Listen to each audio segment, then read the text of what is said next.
na, hulaan nyo kung paano mag-bar hopping ang mga 40 pataas. So, eto na nga, hindi talaga planado ang lahat. Kaso, nagsara na yung SM at 9 o'clock, wala na kaming makainan. Bakit ba naman kasi lahat ng kainan sa Pilipinas ay sarado na ng 9 o'clock? Sa Batangas pala to ha, Tanawan, Batangas. Buti na lang na-refer ni Ineng itong neighborhood dito sa Santo Tomas, Batangas na napakalapit lang sa SM at yan nga, magpo-close sila ng 12 midnight. Kaya naman may time pa kami kumain ang cocktail and tower. Aliw din dito sa neighborhood kasi may area sila for family. So, pwede kayong magdala ng kids. O, diba? Ang galing. Air condition pa tong buong area. Tapos, ang dami din nilang menu. Mamimili kayo. Meron silang rice meal, meron silang pulutan, meron silang pizza. So, talaga namang makikater ang buong members ng family, mapabata hanggang sa matanda. Yung nanay ko nga, tuwan-tuwa. Medyo talagang pinainom ko siya ng cocktail. Kaya tawa siya ng tawa. Pauwi na kayo, mukhang naglasing yata. At ang sarap ng frozen margarita ko na yan. Ako, babalik ako dyan sa neighborhood. At hindi lang yan guys, sa dami kong in-order, as in meron kaming dinner, meron kaming pulutan, may alak, less than 5,000 pesos lang ang bill namin. Eh ilan kami, diba? Ang dami namin. So, kaya highly recommended ko talaga ang neighborhood. Tapos ang ganda rin ng parking nila, may coffee rin sila. So kung trip nyo lang is magmuni-muni, pwede kayo sa taas at may live band pa, pwede kayo mag-request anytime. So ayan nga, 12:30 na yan na talagang inuuto namin si mother dahil cash lang ang mode of payment kasi kami na yung last customer. Kaya naman, go mother. Bye neighborhood! Literal na kami na lang ang tao at nag-bye neighborhood na at 1 a.m. Pero akala nila tapos na, hindi. At dahil nga sobrang nabiting kami sa neighborhood ay tinawagan ko ulit ang mga tropa at sinabi ko, huy, nasa na kayo? Pumunta tayo sa Lipa kasi parang bitin talaga yung ating session. So ayan naman, kakababa lang nila ng motor pero ayan, naka-ready na ulit sila sa pick-up namin.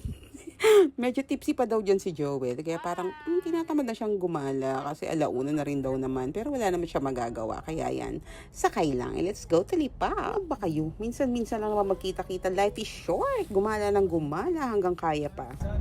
Maestro. Anong parkingan? Saka hindi aircon, hindi mabaho sa air.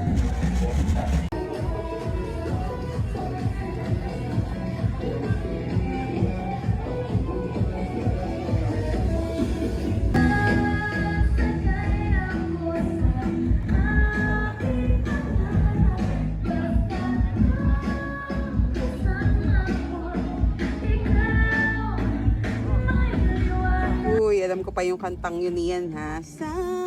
Sasakay ako. At least nakaka-relate ng kaunti.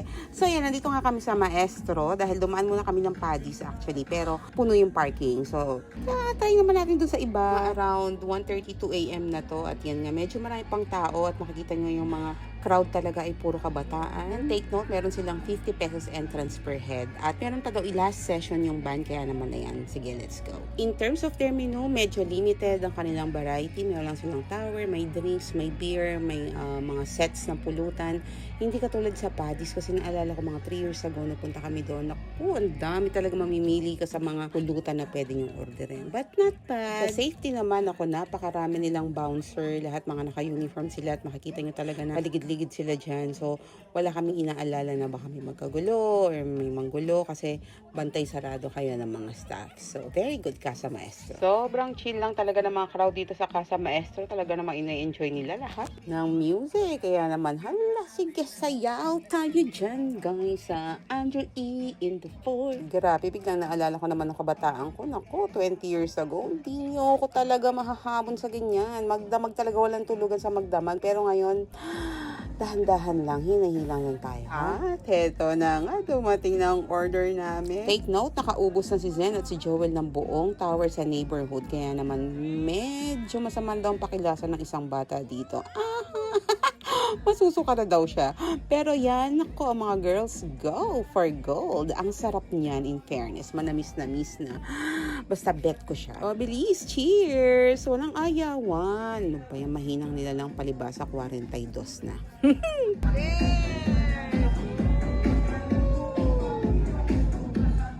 Cheers, guys! O, diba? Ang saya din naman na nagwawalwal kahit 40 mahigit ka na. At yan, dumating na nga ang aming pulutan. Hindi ko siya bet kasi parang medyo mushy na yung patatas at saka yung nachos. Hindi na ako masyadong kumain kasi busog na rin ako. Pero gusto ko talaga yung tower nila. Sarap. At ito na nga ang band. Yay!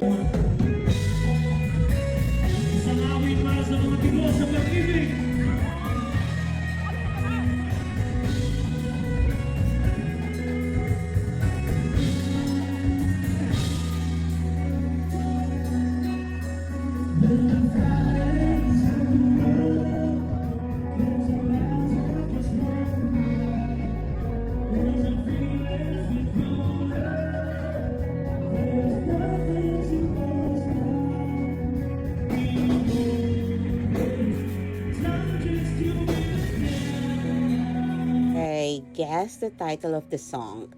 Hindi ko alam. Anong kanta yun, guys? Paki-educate naman po yung mga matatanda dito.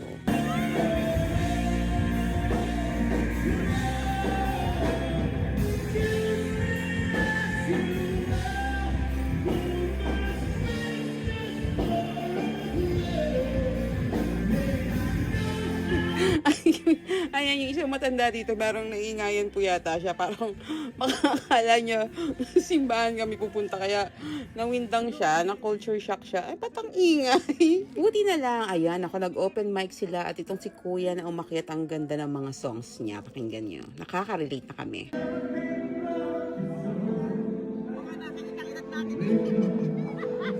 O, diba? Ang galing ni Kuya. Tapos kumanta pa siya ng Bakit Ngayon Ka Lang. Tsaka yung mga love songs na masarap sa tenga. Kasi parang masarap pa rin yung unang panahon. No? Yung mga 80s, 90s. Ay, pag nagka-bar ako, ganyan lang ang mga theme. Yung mga good for mga 30 years old and pataas. Right? Maganda yan. Tapos ang pangalan ng bar is Casa 40. Hindi nga, maganda yung idea ko ha, business proposal. Tapos tingnan nyo, nag-open mic pa rin sila. Tapos ang daming kumanta. Pero talaga guys, hindi talaga na maintindihan. Sorry ha, sorry sa mga millennials. Kasi paki-educate kami kung ano pong kanta ito.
Napagod ako kay ate guys. Sobrang napagod ako kay ate. Wala ko naintindihan sa kinanta niya pero sige, hinga ng kaunti. Buti na lang maganda yung ending song ng band. Ay, nako, hinanap ko pa talaga yan. Huli Na by Skustakli. I love that song. At dahil maaga pa nga, 3 o'clock pa lang to, 3 a.m. in the morning, ay nagpunta naman kami sa next bar, ang Tricias dito sa Lipa. At sabi nga ni Kuya, hanggang 5 a.m. daw sila. So go, meron pa tayong 1.5 hour. Yes guys, meron silang 100 pesos entrance per head, non-consumable. So yan. Make sure kung pupunta kayo dito, agahan nyo para sulit naman ang inyong 100 pesos. Ilan taong ka? Na? 20?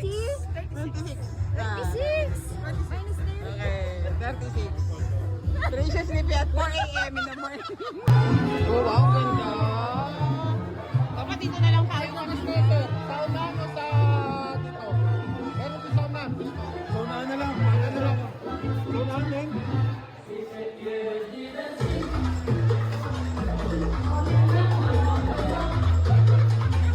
Wala ka. Ang pangit ang damit niyo.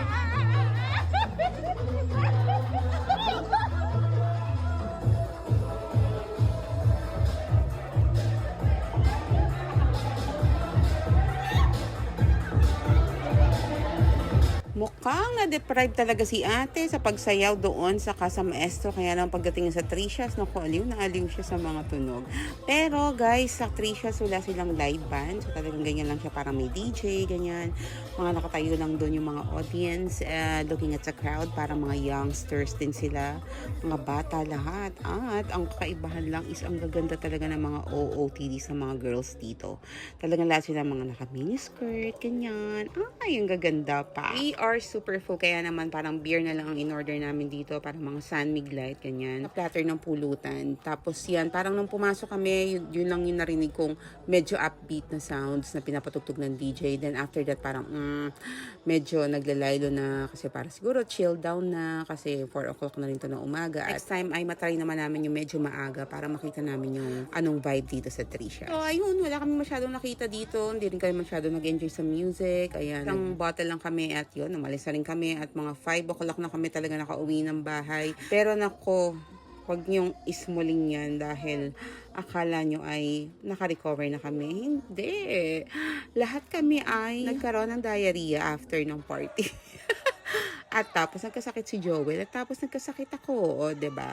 Ganyan talaga pag nagpa-party yung mga matatanda. Dapat di hinay-hinay lang, huwag yung mamadaliin. Gusto yung mag-bar hopping, isa lang per night. So yan, thank you guys for watching at sana may natutunan kayo sa mga nagbabar ng mga 40 pataas at ang mga natutunan naming lesson. Sa susunod, bago kayo pumunta, mag-aral muna kayo ng mga bagong songs para hindi kayo nahuhuli. Thank you everyone for watching. Bye-bye.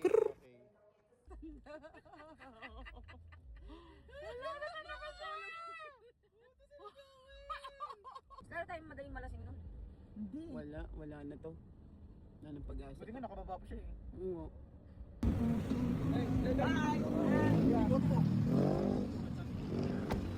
Mahina nila lang. Bye! Yun. Yun. Bye, Okay. Bye.